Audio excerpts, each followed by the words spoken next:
देवनारायण फड़ परंपरा पार्ट 3। कहानी शुरू करने से पहले मैं आपको एक ऐसी बात बताना चाहता हूं जो आपके जीवन को भविष्य की ओर ले जाएगा। दोस्तों, जिंदगी का कोई भरोसा नहीं है, क्योंकि मौत कहीं और कभी भी आ सकती है। मृत्यु कोई किसी को ओटीपी नहीं भेजती है कि आप उनको एक्सेप्ट करोगे तभी ही मृत्यु आएगी। इसलिए आप कैसा भी काम कर रहे हो, परंतु भगवान पर विश्वास और भरोसा रखना। और सुबह उठकर सबसे पहले 5 बार अपने ईष्ट देवता के नाम का जाप करो और फिर अपना काम शुरू करो। जरूर आपका काम सफल होगा।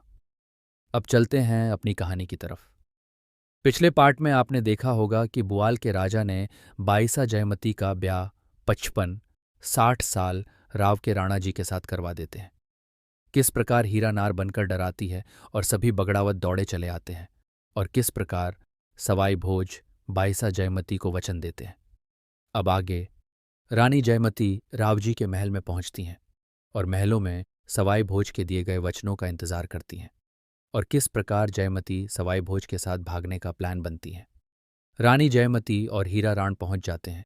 रानी जयमती रावजी को अपने नज़दीक नहीं आने देना चाहती थी, इसलिए वह रावजी से कहती है कि हमारे लिए अलग रावड़ा ओ महल बनवाओ, तब हम आपके साथ रहेंगे।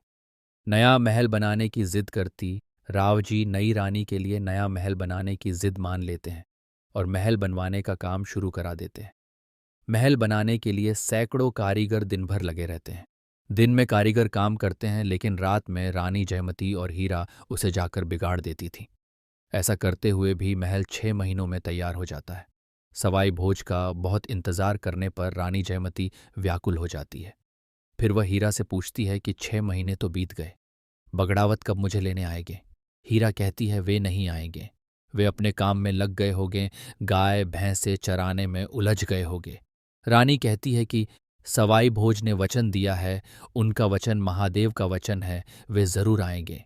6 महीने पूरे होने पर जयमती हीरा से परवाना लिखवाती है कि जैसे सीता रावण की कैद में थी, उसी तरह मैं राण में रावजी की कैद में हूं।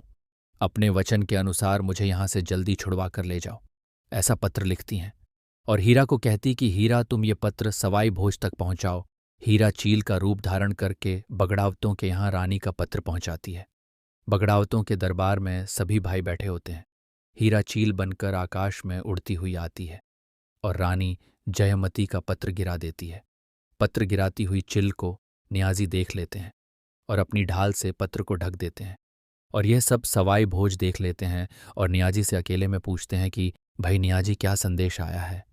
वो कागज का परवाना कहाँ है जो ऊपर से गिरा था? नियाजी को हमेशा 6 महीने आगे का एहसास पहले ही हो जाता था, इसलिए वह भांप लेते हैं कि इस परवाने पर अगर हम गौर करेंगे तो सभी मारे जाएंगे।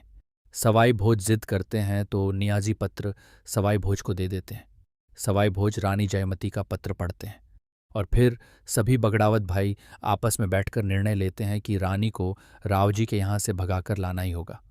रानी को भगाकर लाने के बाद क्या होगा, इसके भी सारे परिणामों पर गौर कर लिया जाता है और बगड़ावत सारी तैयारी में जुट जाते हैं।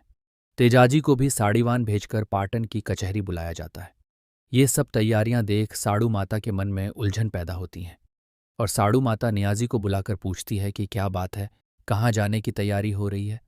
नियाजी उन्हें सारी बात बता देते हैं कि सवाई भोज की शादी कैसे रानी जयमती के साथ हुई, और नियाजी साड़ू माता से कहते हैं कि हम सब रानी को लेने जरूर जाएंगे।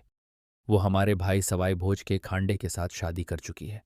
ऐसा कहकर नियाजी और बाकी सभी भाई अपने घोड़ों को तैयार करते हैं। जब साड़ू माता उन्हें जाने के लिए मना करती है तो नियाजी कहते कि हमने शक्ति को वचन दिया है, इसलिए जाना तो अवश्य पड़ेगा। साड़ू माता कहती है कि ऐसी औरत को घर लाने से क्या फायदा जिसके लिए खून बहाना पड़े। एक भवानी के लिए आपको अपने माथे देने पड़ेंगे।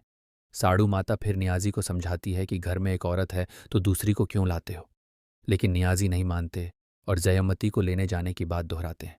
तेजाजी की पत्नी तेजाजी को कहती है, आप तो बणिये के भाणज हो, आप रण में मत जाओ। साड़ू माता कहती है कि मैं आपकी दारू यहीं मंगवा देती हूँ, राण में दारू पीने मत जाओ, मैं प्याले भर यहीं पिला दूंगी। तो नियाजी फिर कहते हैं कि वचन दिया हुआ है, जाना तो पड़ेगा। साड़ू माता बगड़ावतों को जाने के लिए बार बार मना करती हैं। साड़ू माता कहती है कि पर नारी को अंग लगाना अच्छा नहीं है। रावण चाहे कितना ही बलवान था, मगर सीता हरण करने से उसका भी अंत हो गया। जयमती रावजी की स्त्री है, पर नारी को आप भी मत लाओ, नहीं तो अंजाम बुरा होगा। साड़ू माता नियाजी को बताती है कि मैंने सपना देखा है कि खारी नदी के ऊपर घमासान युद्ध हो रहा है। कटे हुए माथों का ढेर लगा हुआ है। मेरी आंखों से आंसू आ रहे हैं। और साड़ू माता कहती है कि मैंने भवानी को मुंडन की माला धारण किए हुए खारी नदी के घाट पर बैठी हुई देखी है। इस पर नियाजी कहते हैं कि माता जी, सपना तो झूठा होता है, सपने पर क्या यकीन करना। जब बगड़ावत साड़ू माता के बहुत समझाने पर भी नहीं मानते हैं तो साड़ू माता बगड़ावतों के गुरुजी को एक पत्र लिखती है कि गुरुजी, आपके चेले गलत राह पर जा रहे हैं, आप आकर इन्हें समझाओ।